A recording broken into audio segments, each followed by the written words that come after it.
saw on TV, on the news every evening when they came home from school, and I just had the reaction of being very sad in my heart. I said, well, that scenes that I saw, the children running from their burning huts, the soldiers lying on the ground, the body count that Walter Cronkite had every night on the news.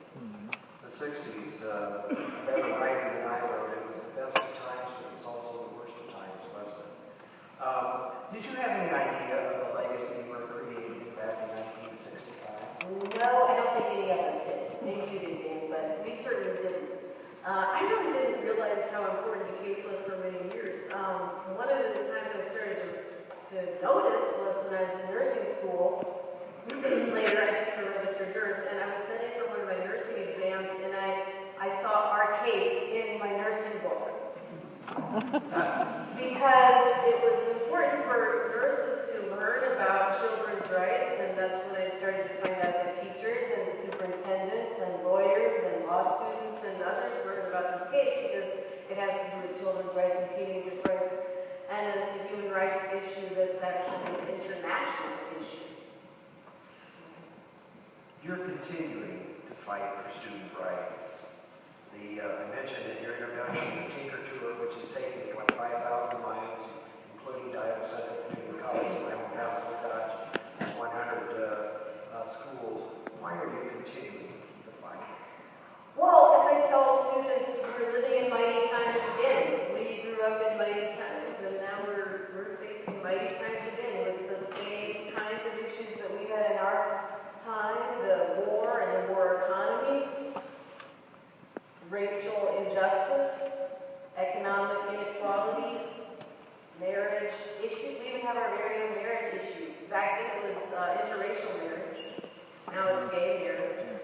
The environment, all of these issues. And so it's at a time, I think we're at a time that's very important for young people to have a voice in all of that. Thank you. John, you and Mary are PKs, preacher's kids, and no doubt your dinner conversations and what all political and social activism in your home provided much of the incentive in talking to you earlier has continued well beyond the Tinker case, your courageous action. Please walk us through the development and timeline and planning of the armband activities and the subsequent legal battle.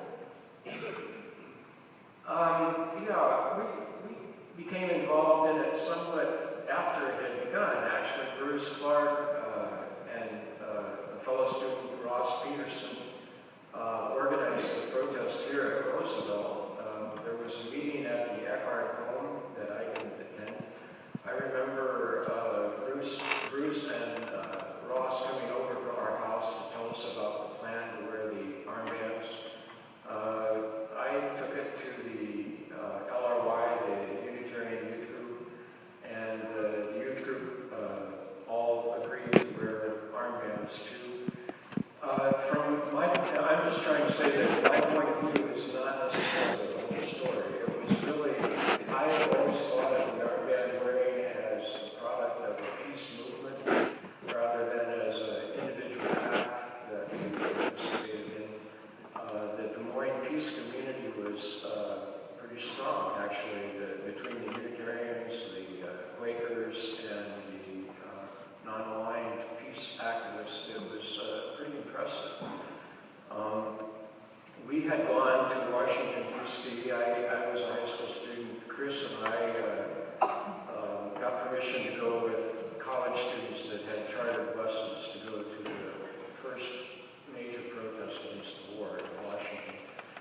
And on the way back, there was a discussion on the bus of what we might do to continue the protest. And one of the fellows on the bus said that he had heard that there was going to be a national project to wear black armbands, which is the traditional symbol of, one of the traditional symbols of mourning.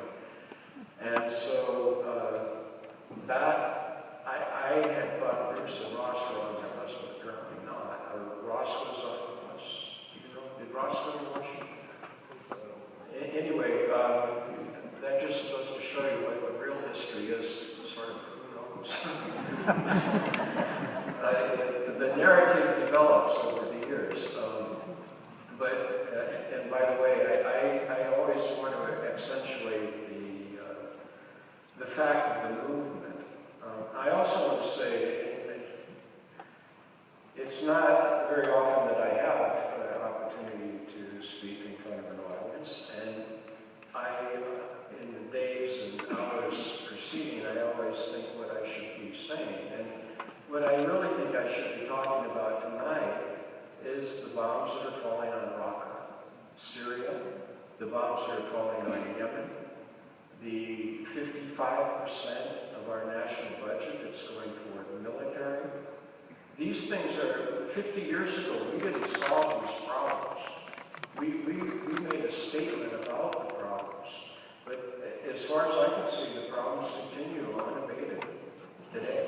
And this case became a free speech case. And of course, I definitely believe in free speech.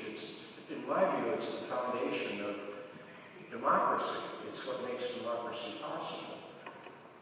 Anyway, I kind of have a little shoehorn that I carry along with me to insert what I think I should be saying, regardless of the question.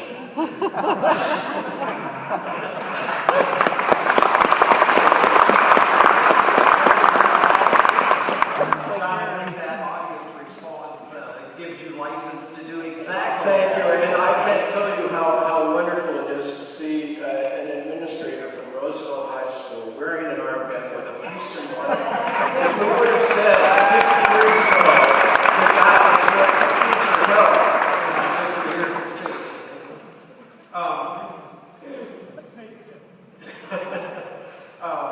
John, one final question, and you shared just a little bit with me, and you just did now.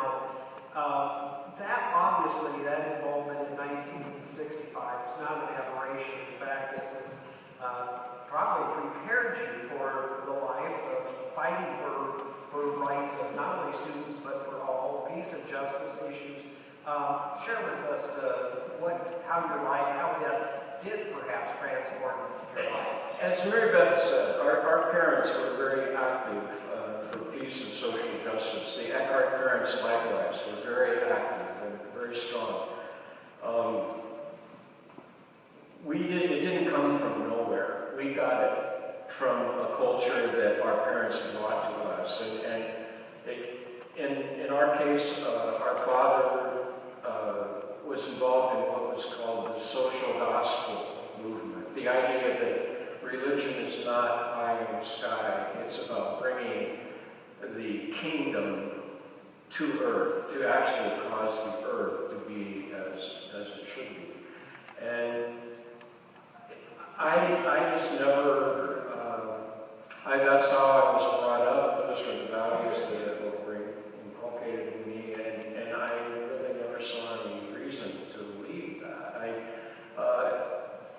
Once you have identified with the future of humanity in some nature, it's like everything else is like, weak tea. It's just making money or whatever. It's just not going to measure up to participating in the life, or in your small way, to actually participate in the life of the whole thing. And that's how I viewed it, and it's been very rewarding for me to see life in that way. Well, the Tinker parents would, I'm sure, be very proud of their children today. Obviously, they took, and you have taken very seriously Kennedy's admonishment in his inaugural address for Here on Earth, God's Will must surely be our own, and you've obviously lived that. Bruce Clark, you helped plan